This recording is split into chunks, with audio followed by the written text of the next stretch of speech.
اعوذ باللہ من الشیطان الرجیم بسم اللہ الرحمن الرحیم ومن اظلم ممن ذکر بآیات ربہ فأعرض عنها ونسی ما قدمت یداہ انا جعلنا على قلوبهم اکنۃ ان یفقہوہ وفی آذانہم وقرا وان تدعوہم الی الہدی فلن یہتدوا اذا ابدا۔ اللہ تبارک و تعالی نے اس آیت کے اندر ارشاد فرمایا کہ ومن اظلم ممن ذکر بآیات ربہ، فرمایا اس سے بڑا ظالم کون ہے، ممن ذکر بآیات ربہ، جس کے سامنے اس کے رب کی آیات تلاوت کی جائے، فأعرض عنہا، اور وہ اس سے منہ پھیر لے۔ یعنی جس طرح ہم مثال کے طور پر لوگوں سے بات کرتے ہوئے کہتے ہیں نا کہ یار تیرے تو بڑا ظالم کیڑا ہے، ٹھیک ہے، یعنی مطلب یہ ہے کہ تجھ سے بڑا تو ظالم ہی کوئی نہیں ہے، ٹھیک ہے، کہ ہم نے تجھ سے بڑا ظالم کوئی نہیں دیکھا ہے۔ تو اسی طریقے سے اللہ تعالیٰ نے اسی انداز کے ساتھ یہاں پہ بات کی ہے، فرمایا اس سے بڑا ظالم دنیا میں کوئی نہیں ہے۔ کون؟ ممن ذکر بآیات ربہ، جس کے سامنے اس کے رب کی آیات پڑھی جا رہی ہیں، قرآن کی تلاوت کی جا رہی ہے، قرآن سمجھایا جا رہا ہے کہ بھائی ایسے نہیں کرو، ایسے کر لو، ایسے نہیں ایسے کر لو، کیونکہ رب کا فرمان ہے نا۔ ہمارے بزرگ فرماتے ہیں کہ جب بندہ قرآن پڑھنے لگتا ہے نا تو ایسے سمجھ لے کہ جیسے مالک اسی سے ہی خطاب کر رہا ہے، ٹھیک ہے، اسی طریقے سے قرآن کو پڑھنا سمجھے کہ یار کہ جیسے رب ڈائریکٹ اسی سے بات کر رہا ہے۔ تو اللہ تعالیٰ نے ارشاد فرمایا کہ بھائی اس سے بڑا ظالم کوئی نہیں ہے۔ کون سا؟ جس کے سامنے قرآن تو پڑھا جائے لیکن فأعرض عنہا، وہ اس سے منہ ہی پھیر لے۔ اور اس کے دو معنی ہیں، یعنی یا تو قرآن کے احکامات سے منہ پھیر لیتا ہے کہ جب کہا جاتا ہے کہ بھائی بےایمانی نہ کر، فلانا کام نہ کر، فلانا نہ کر، فلانا نہ کر، بندہ سن کے بھی کرتا رہتا ہے۔ اور یہی حال آج دیکھ لیں، ہمارے دکانوں پہ دیکھ لیں، لکھا ہوا بھی اوپر ہوگا، ٹھیک ہے جی، قرآنی آیات بھی لکھی ہوتی ہے، حدیث پاک لکھا ہوتا ہے، سارا کچھ لکھا ہوتا ہے، ٹھیک ہے جی، یہ الراشی والمرتشی کلاؤ فی النار بھی لکھ دیں گے، رشوت لینے والا دینے والا دونوں جہنمی ہے، ٹھیک ہے، من غش فلیس منا بھی لکھا ہوگا کہ جس نے ملاوٹ کی وہ ہم میں سے نہیں ہے، یعنی اوپر لکھ کر بھی اندر کرتے جا رہے ہیں، ٹھیک ہے۔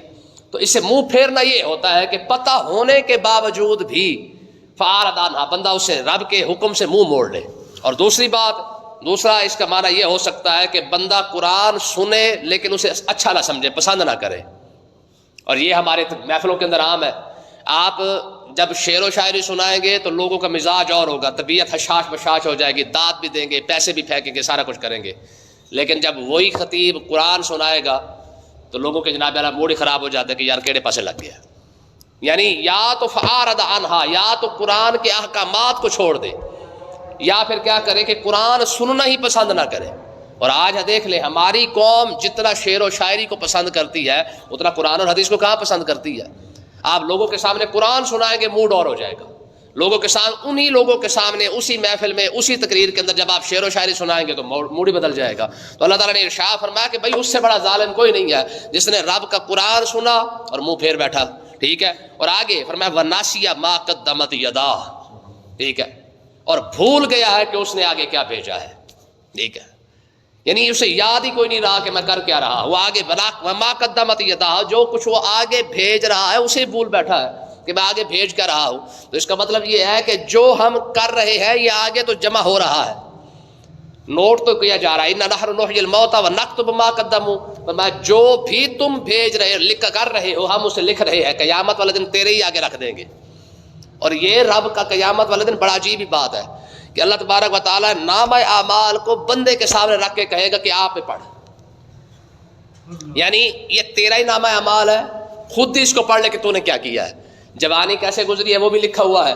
بلکہ قیامت والے دن تو حدیث پاک کے اندر آتا ہے، بلکہ قرآن کے الفاظ بھی یہی ہے کہ قیامت والے دن تو بندہ اپنا دیکھ کر حیران رہ جائے گا کہ یار یہ سب کچھ بھی لکھا ہوا ہے۔ ہمیں تو لگتا ہے کہ شاید بھول گیا ہوگا، ہم کر کے بھول جاتے ہیں، آگے تو نہیں بھولا جا رہا، آگے تو سارا کچھ نوٹ کیا جا رہا ہے۔ اور قیامت والے دن رب رکھ دے گا، ہاں بھائی 20 سال کی عمر میں یہ کیا تھا، 21 میں یہ کیا تھا، 26 میں یہ کیا تھا، 30 میں یہ کیا تھا، 50 میں یہ کیا تھا، 80 میں یہ کیا تھا، ساری ڈائری جو ہے وہ مکمل ہوتی جا رہی ہے۔ تو اللہ تعالیٰ نے ارشاد فرمایا وَنَسِیَ، انسان بھول گیا ہے، مَا قَدَّمَتْ يَدَاهُ، جو آگے بھیج رہا ہے، ہم تھوڑی بھولے ہیں، ہم تو لکھتے جا رہے ہیں۔ آگے دیکھیں، جو بندہ پھر قرآن کو سننے کے بعد قرآن سے جب منہ موڑ لیتا ہے تو اس کی سزا کیا ہے؟ اِنَّا جَعَلْنَا عَلَىٰ قُلُوبِهِمْ أَكِنَّةً، پھر ہم کیا کرتے ہیں، پھر اِنَّا جَعَلْنَا، پھر ہم عَلَىٰ قُلُوبِهِمْ، ہم پھر ایسے لوگوں کے دلوں پر غلاف ڈال دیتے ہیں، پردہ ڈال دیتے ہیں، پھر قرآن سمجھ نہیں آتا۔ پہلے رب سمجھاتا ہے، قرآن و حدیث پاک ہے، آیات کے ساتھ، معجزات کے ساتھ، نشانیوں کے ساتھ، دلائل کے ساتھ رب سمجھائے گا. لیکن جب بندہ نہ سمجھنا چاہے نا، پھر اللہ سزا کیا دیتا ہے؟ فرمایا انا جعلنا علی قلوب مکنۃ، اگر بندہ جان بوجھ کے رب کے رسول کے احکامات کو چھوڑ دے، منہ پھیر لے، تو پھر ہم ان کے دلوں پر پردہ ڈال دیتے ہیں. سمجھایا پورا جاتا ہے، لیکن جب بندہ نہیں سمجھنا چاہتا پھر اللہ تعالیٰ اس کے حال پر چھوڑ دیتا ہے. یہ اصول ہے اللہ کا. ٹھیک ہے، آج دیکھ لے، جب سے یہ قوم قرآن کو نہیں سمجھنا چاہتی نا، تو آج قرآن انہیں سمجھ بھی نہیں آ رہا. سمجھایا تو گیا ہے لیکن سمجھنا نہیں چاہتی ہے، ٹائم ہی کوئی نہیں ہے. ٹھیک ہے، تو اللہ تعالیٰ نے ارشاد فرمایا کہ انا جعلنا علی قلوب مکنۃ، ہم پھر کیا کرتے ہیں؟ ہم پھر ان کے دلوں پر پردہ ڈال دیتے ہیں، ان یفقہوہ، تاکہ یہ قرآن سمجھ نہ سکے. جب رب سمجھانا چاہ رہا ہے تب سمجھنا نہیں چاہ رہا ہے، پھر جب رب دل پر مہر لگا دے پھر جب سمجھنا بھی چاہے تو پھر سمجھ نہیں آتا ہے. ٹھیک ہے، اب دیکھیں پچھلی امتوں کا حال یہ تھا کہ نبی سالوں سال لوگوں کو سمجھاتے رہے، لیکن ایک وقت یہ آیا کہ اللہ تبارک و تعالیٰ نے منع فرما دیا، فرمایا خبردار، اب ان کو سمجھانا ہی نہیں ہے، بس سمجھانے کا جو ٹائم تھا وہ گزر چکا ہے. تو آج یہی حال ہے، اس قوم کو سمجھایا پورا گیا ہے، لیکن جب نہیں سمجھنا چاہتی تو ان کو ان کے حال پر چھوڑ دیا گیا ہے. جب قرآن، حالانکہ کون سا مسلمان ہے جسے نہیں پتا کہ یہ حکمران ظالم ہے؟ کس حکمران کو نہیں پتا کہ چوری کی سزا کیا ہے؟ کس حکمران کو نہیں پتا شراب پینا گناہ ہے؟ کس حکمران کو، کس آدمی کو، مسلمان کو نہیں پتا کہ یہ سارے گناہوں کے کام ہے؟ ٹھیک ہے، بلکہ اب تو قسم کھا کے چیز بیچ رہے ہیں تاکہ جو ہے وہ دین کے ساتھ ساتھ جو ہے وہ کاروبار بھی ساتھ چلتا رہے. ٹھیک ہے، تو اللہ تعالیٰ نے ارشاد فرمایا کہ ہم پھر جو قرآن نہیں سمجھتا، منہ پھیر لیتا ہے، تو پھر ہم بھی ان کے دل پر پردہ ڈال دیتے ہیں، یفقہوا، تاکہ قرآن سمجھ ہی نہ سکے. اور آگے وفی آذانہم وقرا، ایک سزا نہیں ہے، دوسری سزا یہ کہ ہم ان کے کانوں میں بوجھ ڈال دیتے ہیں تاکہ حق سن ہی نہ سکے. دل بھی بند، کان بھی بند. ٹھیک ہے، بندے کے سامنے حق بیان ہو رہا ہوگا، بندہ نہیں سن سکے گا. اسی بندے کے سامنے جب دوسری باتیں آئیں گی بندہ سمجھ جائے گا، لیکن قرآن سن کر، حق سن کر بندہ سمجھ نہیں سکے گا. آج دیکھ لے، ہمارے معاشرے کے اندر ظالم ظلم بھی کر رہا ہو نا، ہمیں ظلم ہوتا وہ بھی نظر نہیں آتا ہے، کہتے ہیں خیر انی غلط تو کچھ بھی نہیں ہے نا. ٹھیک ہے، تو اللہ تعالیٰ نے کیا ارشاد فرمایا؟ فرمایا محبوب ایسے لوگوں کا حال کیا ہوتا ہے، وَإِن تَدْعُوهُمْ إِلَى الْهُدَىٰ، اگر آپ انہیں ہدایت کی طرف بلائیں بھی صحیح، تو فَلَن يَهْتَدُوا إِذًا أَبَدًا، یہ کبھی بھی ہدایت نہیں پا سکیں گے. یعنی ایسے لوگ پھر ہدایت پا ہی نہیں سکتے ہیں، جن لوگوں کو، جنہوں نے قرآن سے منہ موڑا، اسلام سے منہ موڑا ہے، پھر جتنا مرضی آپ ان کو سمجھا لیں، پھر ایسی قوم کو قرآن سمجھ نہیں آتا، اسلام سمجھ نہیں آتا ہے. آپ دیکھ رہے ہیں نا، 70-80 سال سے سمجھاتے آ رہے ہیں، قوم کو سمجھ نہیں آ رہا، اور پتہ بھی نہیں چل رہا کہ ہمارے ساتھ ہو کیا رہا ہے. ٹھیک ہے، کیونکہ سمجھا کے تھک گیا لیکن نہیں سمجھنا چاہتے ہیں. تو اللہ تعالیٰ نے ارشاد فرمایا کہ بھائی وَرَبُّكَ الْغَفُورُ ذُو الرَّحْمَةِ، تیرا رب جو ہے نا وہ بخشنے والا ہے، رحمت والا ہے. یہ کوئی نہ سمجھے کہ اللہ تعالیٰ نے جلو جی رب اب خود نہیں سمجھانا چاہتا، جب رب نے خود ہی دل پر پردہ ڈال دیا ہے، جب رب خود ہی کانوں پر جو ہے وہ پردے لگا دیے ہے، جب رب خود نہیں بندے کو سنانا چاہتا، بندہ کیسے سمجھے؟ تو اللہ تعالیٰ نے اس سے پہلے جواب دیا، فرمایا جب سمجھایا تب تو سمجھا نہیں ہے. ممن ذکر بآیات ربہ، ہم نے تو اپنی آیتیں پڑھ پڑھ کے سنائی، فأعرض عنہا، تو نے منہ پھیرا.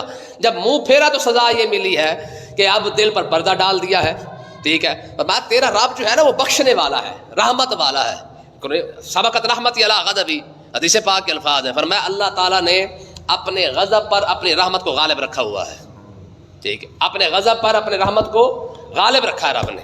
ہاں، اگر اب یہ الفاظ دیکھیں آج کے دور کے مطابق، فرمایا لا یؤاخذہم بما کسبوا لعجلہم العذاب، اگر اللہ تبارک و تعالیٰ گناہوں کی وجہ سے لوگوں کو پکڑنا چاہتا، لعجلہم العذاب، تو کب کا عذاب آ چکا ہوتا. یہ کہ 70 سال ہو گئے جو کچھ نہیں ہوا ہے، تو یہ رب کی رحمت ہے. بےایمانی کرنے کے باوجود بھی اگر کچھ نہیں ہو رہا تو یہ رب کی رحمت ہے. ٹھیک ہے، اگر سارا کچھ کر کے، ٹھگی کر کے، لوگوں پر ظلم کر کے، بےایمانی کر کے، ملاوٹ کر کے، سب کچھ کر کے، رشوت لینے کے باوجود بھی کچھ نہیں ہو رہا، فرمایا یہ رب کی رحمت ہے. لیکن اس کا یہ مطلب نہیں کہ رب کی رحمت ہے تو پھر شاباش ہمت کر. آگے ارشاد فرمایا بل لہم موعد،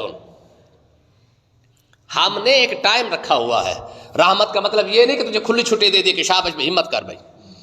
بل لہم موعد، ہم نے ایک وقت رکھا ہوا ہے، ایک وعدہ رکھا ہوا ہے ان کے لیے. اب ہم کچھ نہیں کہتے کہ شاباش عہدہ ہے نا تیرے پاس، 80 سال لگا رہے، 30 سال ہے کماتا رہے، جتنے مرضی اوپر سے پیسے لے، نیچے سے پیسے لے، تجھے کوئی کچھ نہیں کہتا، تیرے لیے مہلت ہی مہلت ہے.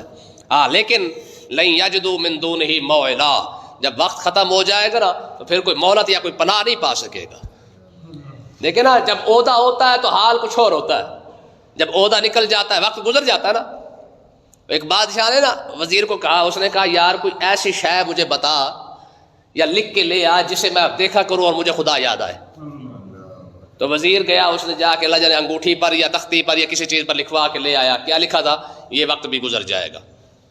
بس اب روز سویرے سویرے اٹھ کے اسے دیکھ لیتا تو اسے سمجھ آ جاتی کہ بھائی یہ وقت بھی گزر جائے گا، چاہے عروج کا ہے یہ بھی گزر جائے گا، زوال کا ہے یہ بھی گزر جائے گا. جتنے اب دیکھیں نا لوگ بیٹھے ہوئے ہیں جو کرسیوں پر بیٹھے ہیں، عہدوں پر بیٹھے ہوئے ہیں، اپنی اپنی میز پر کم سے کم یہ چیز تو سامنے رکھے نا کہ یہ وقت بھی گزر جانا ہے. 400 سال زندہ رہا فرعون، کدھر گیا؟ ٹھیک ہے، جتنے بڑے بڑے اپنے آپ کو سمجھتے تھے آخر تو گئے نا. حضرت عمر رضی اللہ عنہ نے باقاعدہ بندہ رکھا ہوا تھا. آپ نے فرمایا یار تو نا سویرے سویرے آ کر نا مجھے کہا کر عمر تو نے ایک دن مرنا بھی ہے. باقاعدہ اس کام کے لیے بندہ رکھا ہوا ہے. اچھا ایک دن شیشہ دیکھا تو داڑھی کے اندر نا 1-2 بال سفید نظر آئے، وہ بھی 1-2. تو آپ نے بندے کو منع کر دیا، فرمایا اب تو نہ آیا کر، اب بتانے والے آ گئے، اب بتانے والے آ گئے. ٹھیک ہے، یعنی 1-2 بال سفید ہے تو آپ نے فرمایا میاں ہوں تینوں آن دی لوڑ نہیں. ٹھیک ہے، اب مجھے بتانے والے آ چکے ہیں.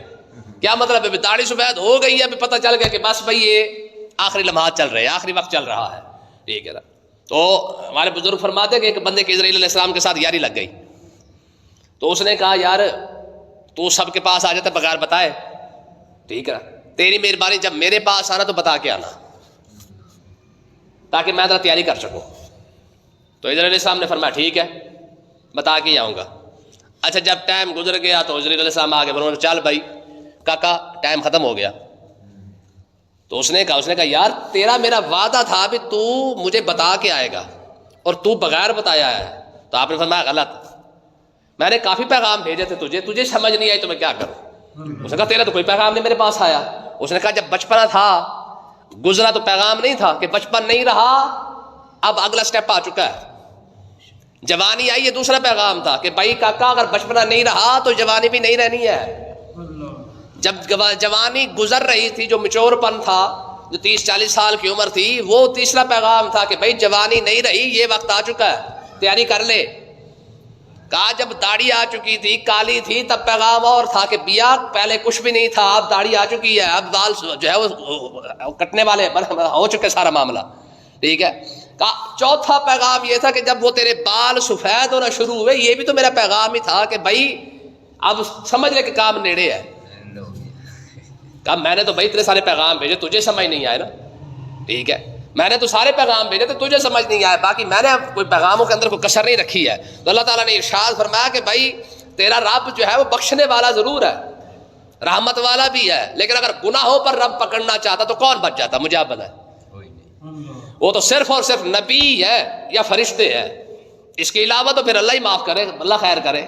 باقی جو نیک لوگ ہیں، جو باج اللہ عبادہ کے منہم المخلصین، جو رب کے نیک بندے ہیں، وہ تو بچ جائے، باقی ہماری تو خیر ہی کوئی نہیں نا. تو اس کا مطلب یہ ہے کہ گناہوں کے باوجود جو مہلت ملی ہوئی ہے، جو ٹائم ملا ہوا ہے، جو رزق مل رہا ہے، جو کوٹھی ہے، کار ہے، بنگلہ ہے، عہدہ ہے، جو کچھ بھی ہے، میں یہ تیرے رب کی رحمت کی وجہ سے ہے. لیکن اس کا یہ مطلب بھی ہرگز نہیں ہے بلہم موعدون، یہ ہم نے صرف ایک وقت کے لیے رکھا ہوا ہے. جب وقت گزر گیا تو پھر یہ چیزیں بھی نہیں رہنی ہے. رحمت کا مطلب ہے صرف دنیا، آخرت میں رحمت نہیں. آخرت میں تو بھائی سیدھا سیدھا حساب ہی ہے. لن یجدوا من دونہ موئلا، فرمایا کہ پھر ہم نے پھر کسی کو پناہ جو ہے وہ پھر نہیں ملی ہے جب ہم نے پھر آ کے ٹائم پر جو پکڑا ہے. وَتِلْكَ الْقُرَىٰ أَهْلَكْنَاهُمْ، فرمایا کہ یہ بستیاں جو تم دیکھتے ہو ہلاک ہو چکی ہیں، ان کو ہم نے ہلاک کیا ہے. لما ظالموا، ہم نے ایسے نہیں ہلاک کیا، یہ سارے ظالم تھے. روز تو قصہ پڑھتے ہیں، وہ فلانا مر گیا، فلانا ہو گیا، فلانا انج ہو گیا، فلانا انج ہو گیا، وہ فلانی قوم اس طرح برباد ہوگی، فلانی اس طرح برباد ہوگی، فلانی اس طرح برباد ہو گئی ہے. روز تو پڑھتے. فرمایا ہم نے جن کو ہلاک بھی کیا نا، دنیا کے اندر جو برباد ہوا ہے وہ ظلم کی وجہ سے ہوا ہے. کاش یہ آیتیں ہمارے حکمران بھی پڑھتے، ہماری قوم بھی پڑھ کے دیکھتے کہ یار رب نے کافر کو چھوٹ دی ہوئی ہے لیکن ظالم کو کبھی چھوٹ نہیں دی ہے. ہاں تھوڑی دیر کے لیے ہوتا ہے. ہمارے حکمرانوں کو دیکھ لیں، ہمارے افسروں کو دیکھ لیں، ہمارے جناب والا یہ سارے ادارے دیکھ لیں. ٹھیک ہے جی، جب یہ ظلم کرنے پہ آئیں گے تو پھر انہوں نے ککھ نہیں چھوڑنا کسی کا. ٹھیک ہے جی. آج کل تو ویسے بھی بیچارے رکشوں والوں پر جو ہے پورا قانون لاگو ہو چکا ہے، موٹر سائیکل والوں پر پورا قانون لاگو ہو چکا ہے. سوال ہی پیدا تو کسی پراڈو والوں پر کوئی قانون لاگو ہوتا ہو یا ڈیفینس کے اندر کوئی قانون لاگو ہوتا ہو. صرف اور صرف قانون لاگو ہو رہا ہے موٹر سائیکل والے پر، آ جا کے رکشے والے پر. اس کے علاوہ سوال ہی پیدا تو کسی پر قانون لاگو ہو جائے. بھائی شوگر مل پر بھی کوئی قانون لاگو کر لو، ٹھیک ہے، قبضہ مافیا پر بھی کوئی قانون لاگو کر لو. کوئی اپنے جو حدیبیہ بل ہے، جو پیپر مل رہا ہے، یا فلانی میں بل ہے، یا فلانی مل ہے، ان پر بھی کوئی قانون لاگو کر کے دکھاؤ نا، ٹھیک ہے. ان پر کوئی قانون لاگو نہیں ہوگا. تو اللہ تعالیٰ نے ارشاد فرمایا بھائی وَتِلْكَ الْقُرَىٰ أَهْلَكْنَاهُمْ لَمَّا ظَلَمُوا، ہم نے جنہیں برباد کیا نا، ہلاک کیا، وہ ان کے ظلم کی وجہ سے کیا ہے. اور وَجَعَلْنَا لِمَهْلِكِهِم مَّوْعِدًا، اور ہم نے ہر ایک ظالم کی بربادی کا ایک وعدہ رکھا ہوا ہے. یہ کوئی نہ سمجھے کہ کوئی ظالم بچ جائے گا. فرمایا جتنے بھی ظالم آئے ہیں برباد ضرور ہوئے ہیں، پر ایک ٹائم پہ جا کے ہوئے ہیں. رب اچانک نہیں کسی کو برباد کرتا، مہلت دیتا رہتا، تاکہ یا تو ظلم زیادہ کر لے تاکہ کھاتا اور ذرا پر ہو جائے، یا ہو سکتا ہے توبہ کر لے، بخشش مانگ لے. دو صورتیں ہوتی ہیں. ویسے ظالم کو اللہ تعالیٰ مہلت دیتا ہی اسی لیے تاکہ اور مزید ظلم کر لے. یہ یاد رکھیں، ظالم کے لیے اصول ہی یہی ہے، ٹھیک ہے. کافر کو جو مہلت ملتی ہے نا، وہ اس وجہ سے ملتی ہے تاکہ وہ بخشش کر مانگ لے، معافی مانگ لے، کلمہ پڑھ لے. یہ ہو سکتا ہے. گناہگار کو جو ملتی ہے وہ بھی صرف اسی وجہ سے ملتی ہے کہ شاید ہو سکتا ہے وہ کیا کرے، معافی مانگ لے، توبہ کر لے. لیکن جو ظالم کو مہلت ملتی ہے نا، وہ صرف اسی وجہ سے ملتی ہے تاکہ یہ مزید ظلم کر لے. ٹھیک ہے. اللہ پاک سمجھنے کی توفیق عطا فرمائے.